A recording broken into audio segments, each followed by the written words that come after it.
Mayor Fresnedi, to his Vice Mayor, and to the entire council. Siyempre, hindi naman makakabigay without the approval and the resolution of the entire members of the council.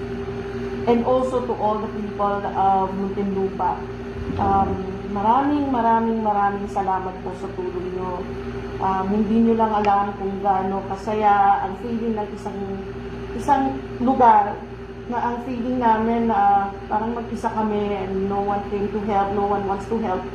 Pero biglang may dumating, meron pala somewhere out there na may pusilak na puso. We're sure for a fact that some of the people will never understand the reason behind bakit tumutulong ang isang city to another city. Pero yun nga sabi ko, once you are blessed, it's moving forward and giving back the blessing that you receive. So, sabi ko nga, pag nagbigay kayo, it will go back hundredfold.